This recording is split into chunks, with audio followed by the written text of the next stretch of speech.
దుంపల ఉప్పలయ్య నా పేరు. మాది ఉప్పరగూడెం. నేను గ్రామ పార్టీ అధ్యక్షుడిని. మా మండలం పెదవంగర, మా నియోజకవర్గం పాలకుర్తి. మా ఎమ్మెల్యే యశస్విని రెడ్డి. 6 గ్యారెంటీలు అయినా మా అభిప్రాయం ఏంటి అంటే 6 గ్యారెంటీలు ఓకే సార్, మంచిగా చేసింది గవర్నమెంట్, ఓకే చేసింది, మంచిగానే ఉంది సార్. కాకపోతే ఏంటంటే కొద్దిగా చిన్నగా ఏంచిది, ఇప్పుడు కొంతమంది ఒక 10 మంది ఉదాహరణ చెప్తాను సార్. 10 మందిలో 20 మందిలో ఒక 10 మందికి కాలేదు, 10 మందికి అయినాయి అని అంటాను సార్. అయితే అవి కూడా అవుతాయి.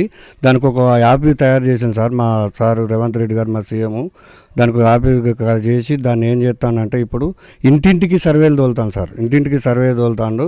దానికి అందరికి కూడా ఎట్టి పరిస్థితుల్లో ఎవరైనా దానికి ఏది దాని గురించి మాది కాలేదని ఆవేదన పడకుంటూ గవర్నమెంట్ కూడా, మా గవర్నమెంట్ ఏం చేస్తుందంటే ఇంటింటికి సర్వే చేసి, ఇంటింటికి కూడా సర్వే చేసి వాళ్ళ బాధలు కనుక్కొని మీకు ఖచ్చితంగా మీకు కూడా అయితే అని వాళ్ళు సర్వే యాప్ తయారు చేసి సర్వేలు చేస్తాం సార్. రుణమాఫీన ప్రజలు అంతా ఓకే ఉన్నారు సార్, సంతోషంగా ఉన్నారు. మా రేవంత్ రెడ్డి సీఎం గారికి పాలాభిషేకం చేసింది సార్. ఉదాహరణ నాదే సార్. నేను గత ప్రభుత్వం ఉన్నప్పుడు నాకు ఉన్నది, నా ల్యాండ్ ఉన్నది 11 గుంటలు సార్ పొలం. నాకు మొన్న ఎకరం కొనుక్కున్న సార్, ఎకరం ఉంది. దానివల్ల నాకు 20,000 ఉండే సార్. అప్పుడు గత 10 సంవత్సరాల కింద 20,000 కూడా నాది మాఫీ కాలే. ఆ ప్రభుత్వం ఉన్నప్పుడు ₹1,00,000 మాఫీ చేస్తున్నది నాకు కాలే సార్. ఇప్పుడు ఈ ప్రభుత్వం వచ్చినాక రేవంత్ రెడ్డి సీఎం అయిన తర్వాత ఇప్పుడు అందరికీ, ఇప్పుడు రైతు అంటోరికి రైతు రాజ్యం వచ్చింది కాబట్టి రైతు రాజ్యం లెక్కనే చేస్తాను సార్. ఓకే ఉంది సార్. ఎస్సీ వర్గీకరణ చేస్తేనే మంచి సార్. ఎస్సీ వర్గీకరణ చేస్తేనే బడుగు బలహీన వర్గాన్ని నాసుంటుంది పేదోనికైనా దాన్ని కరెక్ట్ అంటే ఓకే సార్. ఎస్సీ వర్గీకరణ కాంగ్రెస్ సమర్థించే కదా సార్ చేసేది సార్. కులగారిన చేస్తేనే బీసీలకు న్యాయం చేస్తారనే కదా సార్ చేసింది సార్. గ్రామ పార్టీ అధ్యక్షుని బట్టికి నేను దాదాపు 20 సంవత్సరాలు అవుతాను సార్. నేను ఏకతాటిగా నేను ఉండాలన్నా కూడా మా వాళ్ళు లొల్లి పెట్టినా కూడా సరే మీరే ఉండాలన్నా నా గ్రామ ప్రజలు మీరైతేనే కరెక్టు, మీరే ఎవరు వచ్చినా కూడా ఈ ఆఫీసు తీసుకోలేదు, ఎప్పుడైనా మీరు ఉండే కాబట్టి ఆఫీస్ తీసుకొని వంటి చేతితో నడిపిస్తా. నాకు ఏ లీడర్ కూడా నాతోని 2-3 లీడర్ ఉన్నారు సార్. ఏ లీడర్ కూడా నాకు సాయం చేయలే.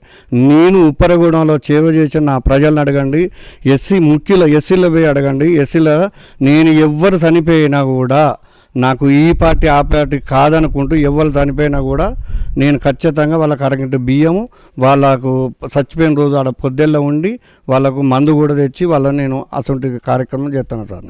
నేను కరోనా టైంలో కూడా నేను మా పాలోడు పగోడు అనుకుంటా కూడా చచ్చిపోతే హాస్పిటల్ పోయి మళ్ళీ వాళ్ళని తీసుకొచ్చి ఇంట్లోకి రాని కూడా గత ప్రభుత్వంలో మా చిన్నయ్య కొడుకు సర్పంచ్ సార్.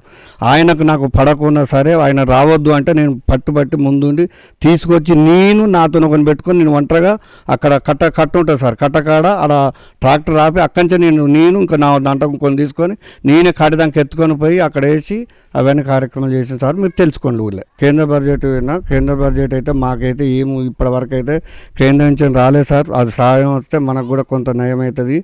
ఈ కేంద్రం నుంచి మనకి ఎలాంటి నిధులు రాలేదు సార్ ఇప్పటివరకు అయితే. కాంగ్రెస్ పార్టీ పెట్టిన బడ్జెట్ ప్రతి పేదోనికి ఉపయోగపడటానికే బడ్జెట్ పెట్టిన సార్. ప్రతి పేదోనికి కూడా ఉపయోగపడుతుంది. ప్రతి పేదోడు కూడా ఓకే మంచిగా ఉంటాను సార్. కవిత విషయంలో కూడా నాకైతే కొద్దిగా బాధాకరణమే ఉన్నది సార్.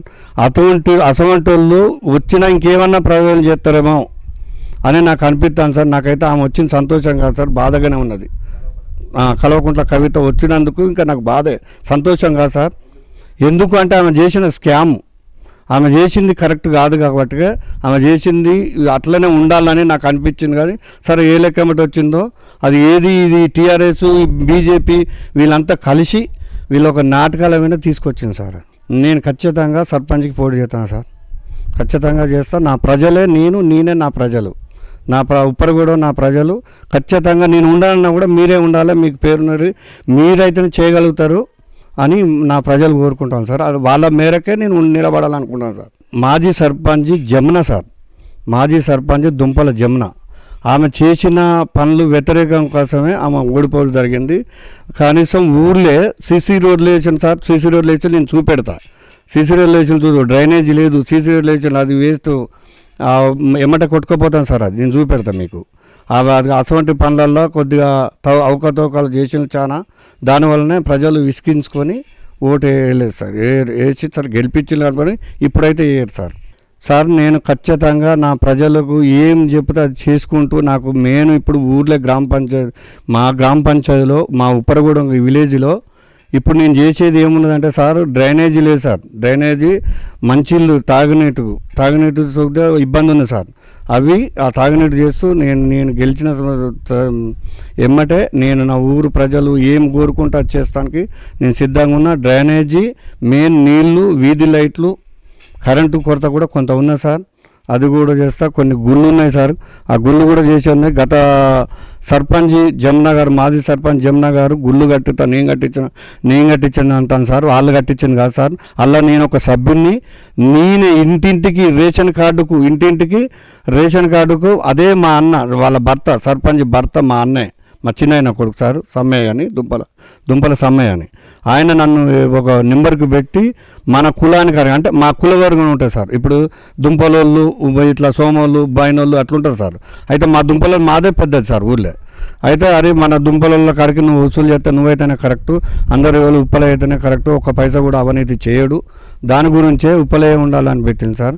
పెట్టినందుకైనా నేను ఇంటింటికి రేషన్ కార్డుకి 2,000 వసూలు చేసి ఇస్తేనే గుడి కట్టాను సార్. గుడి ఆయన కట్టిన గొప్పతనం కాదు. ఇప్పుడు చెప్పుకుంటాను సార్ ఏమని, నేనే కట్టిన గుళ్ళు మేమే చేసిన ఎవరు చేయకపోరు అన్నారు. అది చేసింది ఆయన సరే, ముందు ఉన్నవారు ఆడ నిలబడ్డారు, కానీ కష్టపడ్డా నేనే సార్. ఇంకా మీరు తెలుసుకోండి, కాంగ్రెస్ పార్టీలో బీసీలో అన్యాయం అంటే లేదు. ఇప్పుడు గవర్నమెంట్ వచ్చిన కంచెని ఇప్పుడైతే నాకు కొద్దిగా అవగాహన, నాకు తెలిసినంత వరకు అయితే కాంగ్రెస్ పార్టీ ఇప్పుడు బీసీలకు న్యాయం చేస్తుంది అన్నట్టు సార్. నేనేం చెప్తాను, నేను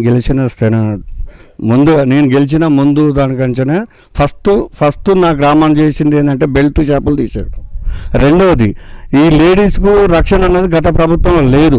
ఇప్పుడు నేను గెలిచిన వెంటనే లేడీస్కి న్యాయం చేసుకుంటూ బెల్ట్ షాపులు మూసేసుకుంటూ సరిహద్దు న్యాయం చేస్తారని నేను కోరుకుంటున్నాను సార్. సార్ నేను ఎమ్మెల్యే ఇక్కడికి వచ్చిన కాంచని ఫస్ట్ ఆఫ్ ఆల్ ఎవరు ఝాన్సీ రెడ్డి మేడం వచ్చింది సార్. ఝాన్సీ రెడ్డి మేడం వచ్చిన తర్వాత అప్పుడు ఆమె ఊరూరు తిరగటం స్టార్ట్ చేసింది సార్. ఊరూరు తిరగటం అందకపోతే ఆమె దూతల వల్ల కొద్దిగా వాళ్ళ దగ్గర వాళ్ళ బంధువులు పంపించింది సార్. వాళ్ళ బంధువులు పంపిస్తే ఇక్కడ ఆ మేడం కాడ రిపోర్ట్ తీసుకున్నది, ప్రతి ఊరికి రిపోర్ట్ తీసుకున్నది. ఏ వ్యక్తి అయితే మంచోడు, ఎవరైతే మంచోడు అని అన్నీ తీసుకున్న తర్వాత నా పేరు వచ్చినాక నా దగ్గరికి తోలింది సార్. ఖమ్మించని నా దగ్గర తోలితే నా దగ్గరికి వచ్చిండు. వాళ్ళు వచ్చి మనం మీ లెక్కని ఇట్లా అడిగితే నేను చెప్పిన గిట్లా ఈ ఊళ్ళో గిది లీక్ పాయింట్, గిది మైనస్ పాయింట్, గిది మనకు జరిగేది అని నేను అన్నీ చెప్పిన సార్. చెప్పిన తర్వాత నీ ద్వారానే కొంతమంది జాయిన్ అవుతారట అన్నారు. ఓకే సార్ అన్న, ప్రతి మీ ఊళ్ళో కాదు, మీ ఊళ్ళో ఓకే అంటాను, పక్క ఊళ్ళో కూడా మీరు చేయబట్టే అవుతారట కదా సార్ అని అంటే ఓకే సార్ పోదాం పని అన్న. దయాకర్ రావు దగ్గరున్న క్లాస్మేట్ చిన్నవంగర ఉపేందర్ రెడ్డి అని రెడ్డి ఆయన కూడా నా మాట విని కాంగ్రెస్ పార్టీలో జాయిన్ అయింది సార్. నేను మేడం ఉండకంటే నేను ఒక్క ఊరు కాదు, నేను 5 ఊర్లు తీసుకున్నా సార్. చిన్నవంగర, చిన్నవంగర, పెద్దవంగర, మన కొరిపెల్లి, ఇది పోచంపల్లి తీసుకొని వాళ్ళని కూడా నేను చేర్పించాను సార్. గంట్లకుంట కూడా నేనే చేర్పించాను సార్. చాలా నేను కష్టపడ్డా మేడం కాడ, కష్టపడ్డా నేను గుర్తింపు తెచ్చుకున్నా sir. MLA Yashaswin Reddy, Jhansi Reddy in charge sir. MLA Yashaswin Reddy sir గెలిచిన కాంచె 2 సార్లు వచ్చిపోయింది సార్ ఎమ్మెల్యే గారు యశస్విన్ రెడ్డి. సచ్చుడికైనా బతుకుడికైనా మొన్న ఇక్కడనే చచ్చిపోతే మా చిన్నమ్మ వచ్చింది, మొన్న ఇక్కడనే చచ్చిపోతే మా చిన్నమ్మ చచ్చిపోతే వచ్చింది, మందలిచ్చింది పోయింది సార్. అది తప్పుడు సమస్య సార్. అది తప్పుడు, వాళ్ళు చెప్పేదంతా తప్పులు బూటుకోం సార్. 24 గంటలు ఇక్కడనే ఉంటుంది, నిజవర్గాన్ని తిరుగుతుంది, ప్రతి ఊరు తిరుగుతుంది, అన్ని మంచిగా జరుగుతుంది సార్, అన్ని మంచిగా చెప్తాను. అమెరికా పోయింది, పర్యటన పోయినా అక్కడ పోయి చూసి ఇన్ని రోజులు ఇక్కడనే ఉన్నాయి కదా సార్, ఒక 4 రోజులు పోయింది, మళ్ళీ వచ్చేసింది సార్. ఎమ్మెల్యే గారు వచ్చేసిండు మొన్న రీసెంట్ మమ్మల్ని అందరినీ అధ్యక్ష వరకు మీటింగ్ పెట్టిన పెద్దంగారులో, అక్కడ కూడా నిన్న కూడా వచ్చింది సార్. నిన్న కూడా వచ్చింది పెద్దంగారు, కలిసిన నేను ఊరికి పోయాను, మళ్ళీ వచ్చినా కూడా కలిసి మళ్ళీ వెళ్ళిపోయాను సార్. మా గ్రామ పంచాయతీకి ఇలాంటి హామీలు అంటే ఒక బోర్ ఇచ్చేసింది సార్. నాకు బోర్ వేయించాను రీజెంట్, ఇక్కడనే బోర్ ఇచ్చింది, వేసుకోమన్నారు సార్. ఇంకా గతం ఇప్పుడు జరుగుతుంటే ఏం కావాలన్నా నీ ఇతను సిద్ధం అని చెప్పింది యశస్విన్ రెడ్డి మేము. అయితే ఎర్రబెల్లి దయాకర్ రావు చేసింది ఏంటిది అంటే ఒకటే సార్ ప్రస్తావనలు. ఆయన చేసింది ఏంటంటే గ్రూపు మెయింటైన్ చేసింది సార్.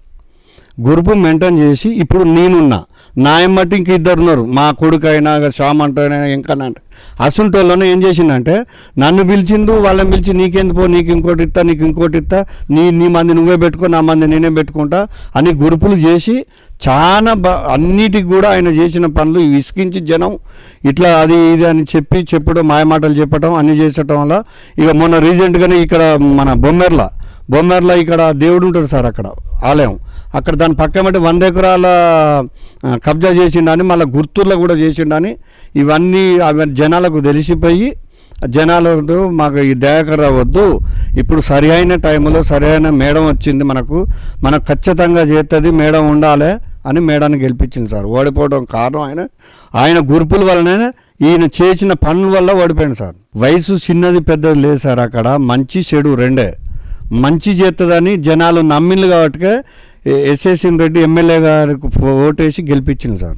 ఫస్ట్ గెలవడం అందరికీ సంతోషకరం సార్. ఇంకా ముందు ఆయన చాలా పనులు చేస్తుంది, చాలా తెలివి ఉంది, చాలా మాట్లాడుతుంది సార్.